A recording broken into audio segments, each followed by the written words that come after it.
પલસાણા પોલીસના માણસો પેટ્રોલિંગમાં હતા દરમિયાન પલસાણાના નેશનલ હાઈવે નંબર 48 પર કેસરિયા લક્ઝરી બસમાંથી વિદેશી દારૂનો જથ્થો 17,91,554 મુદ્દામાલ સાથે 3 ને ઝડપી પાડ્યા છે।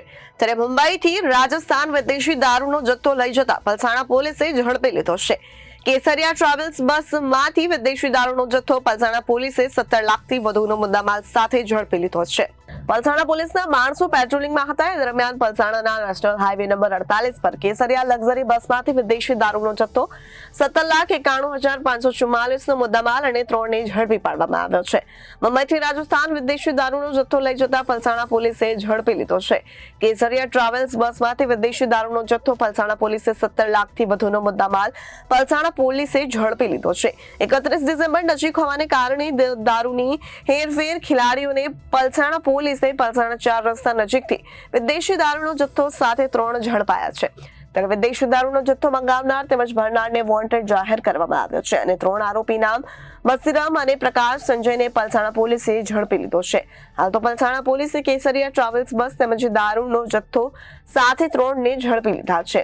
નમસ્કાર મિત્રો, તમે જોઈ રહ્યા છો જનાદેશ। જ્યારે હાલ વાત કરીએ 31 ડિસેમ્બર જે છે હાલ નજીક આવી રહી છે, તો બુટલેગરો જે છે અલગ અલગ તરકીબો અપનાવતા હોય છે અને સાથોસાથ અલગ અલગ તરકીબનો અપનાવી બાદ ગુજરાતની અંદર મોટા પ્રમાણમાં વિદેશી દારૂનો જથ્થો લાવતા હોય છે। જે ચોક્કસ પ્રમાણે જોઈ શકે, હાલ તમે મારી સામે એક લક્ઝરી બસ જોઈ શકો છો। કેસરિયા નામની જે બસ છે પુણેથી આવતી મુંબઈ વાયા થઈને ભીલવાડા રાજસ્થાન જતી હોય છે, જેને જે પલસાણા પોલીસ સ્ટેશનના મેરુભાઈ તેમજ વિક્રમભાઈ અને શૈલેષભાઈ પેટ્રોલિંગમાં હતા તે દરમિયાન પલસાણાથી નજીક નેશનલ હાઈવે નંબર 48 પરથી AR01S9609ની જે બસ છે જેને ઝડપી પાડી છે। જે ચોક્કસ પ્રમાણે વાત કરવામાં આવે તો 31 ડિસેમ્બર નિમિત્તે બુટલેગરો મોટા પ્રમાણમાં ગુજરાતની અંદર થઈને દારૂ પ્રવેશ કરતા હોય છે, પરંતુ જિલ્લા પોલીસે એક મોટો સપાટો બોલાવ્યો છે। જે ચોક્કસ પ્રમાણે વાત કરવામાં આવે તો આ જે છે બસ જે છે તેની અંદરથી 2.5 લાખથી વધુ 2 થી 2.5 લાખથી વધુનો દારૂ તેમજ આની કુલ કિંમત મલાવી 17 લાખથી વધુનો મુદ્દામાલ ઝડપી પડ્યો છે। સાથે 3ની ધરપકડ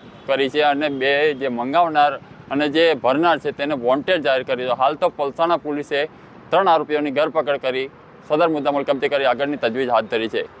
કૃષ્ણા સોની, રિપોર્ટર, સુરત।